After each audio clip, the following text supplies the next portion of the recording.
tayo ay dadakot sa language. Pagsasanay sa pagbasa, maikling kwento. Ang munting ibon. May munting ibon na nahulog mula sa puno. Narinig ito ni Miko. Dahan-dahan niya ito binuhat at pinalik sa pugad. Dumating ang inang ibon at kumanta. Masaya tumingin si Miko sa langit. Tayo ay magbalik aral. Ano to? Basahin na mabuti ang tanong, piliin ang letra ng tamang sagot. Number 1. Ang pagiging patlang ay pagsunod sa mga utos, alituntunin o patakaran. A. Magalang. B. Masunurin. C. Matulungin. Number 2. Ano ang mga sumusunod ay kabilang sa mga dapat nating sunodin maliban sa isa? A. Kapwa-bata. B. Magulang. O C. Guro. Anong date ngayon, anak? Ha? Anong date ngayon? October 16, 2025. Number 3. Aling larawan ang tumutukoy sa kwentong patawad tatay, patawad nanay? A, B, o C?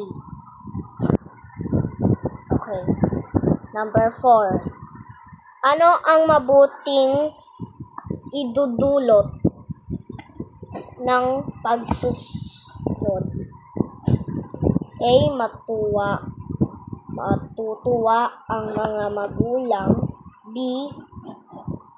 Magkaroon ng ligtas at maayos sa nakapaligiran. B. Matutuwa ang guro. 5. Anong mangyayari kung hindi ka sumusunod? A. Mapapahamak. B. Maging matagumpay. C. Maging ligtas. Paganyak.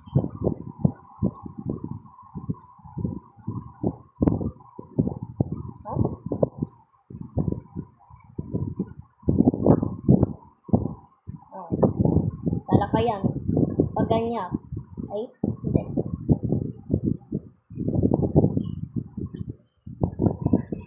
Ano?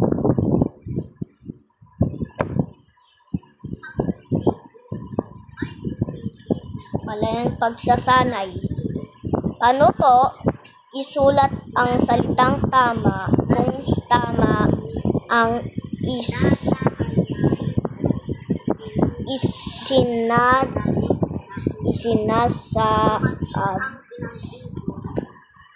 sa bawat pangusap at mali naman kung ito ay mali gawin sa inyong kwento. Number 1. May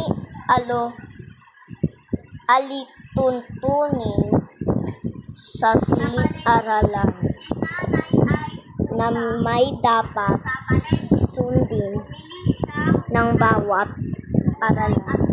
Tama, mali.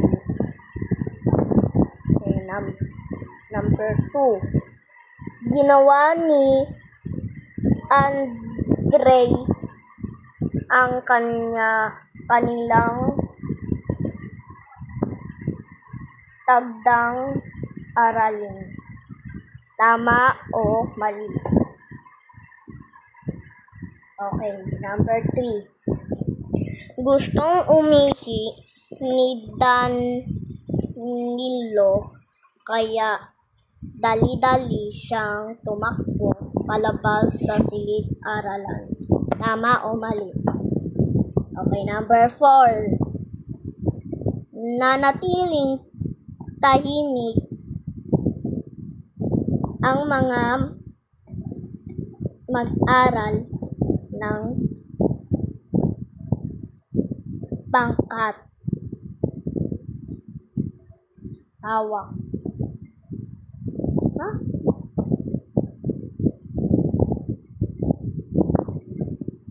Mababang wala habang wala ang kanilang guro. Tama o mali? Okay, number 5.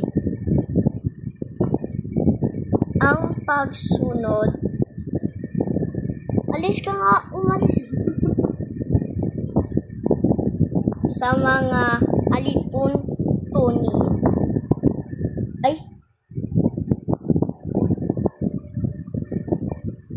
Sa silid-aralan. Nakakabuti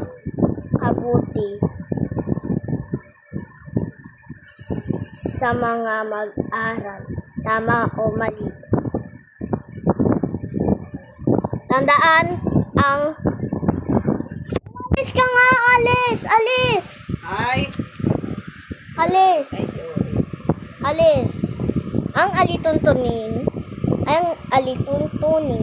ay mga tuntunin para mapanatili ang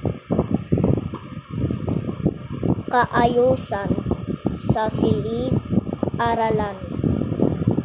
Dapat sundin at pahalagaan ang mga ito. Paano ito basahin ng mabuti ang tanong at piliin ang letra ng tamang sagot? Number 1.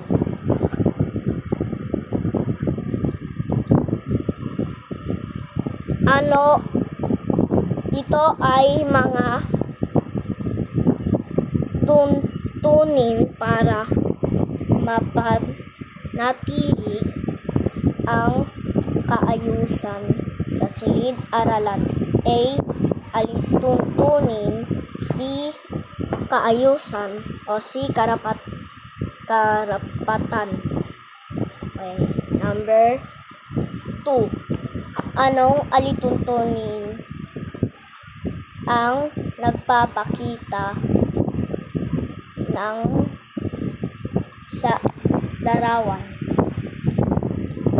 A.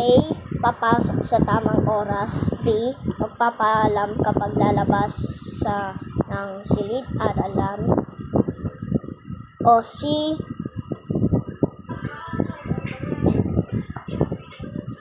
Ano yan? Number 3. Ano ang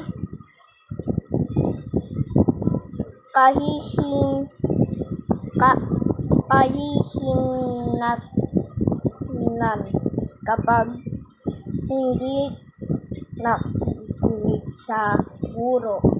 A. Matuwa ang guro. B. Madaling maunawaan ang aralin. O C. Hindi mauuwaan o unawaan ang aralin. Okay, number 4. Aling larawan ang angkop para sa alituntunin pagtupad sa iniatas ng gawin? A, B, o C. Okay.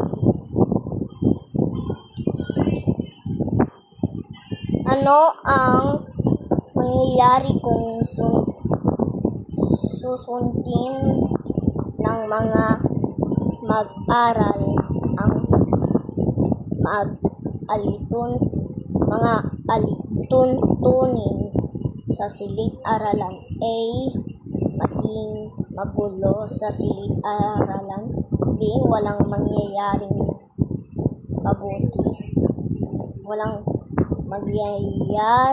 mabuti. O C.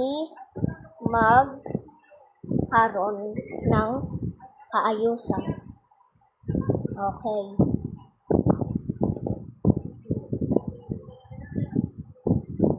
Takdang aralin. Sagutan ang worksheet sa language. Tapos na.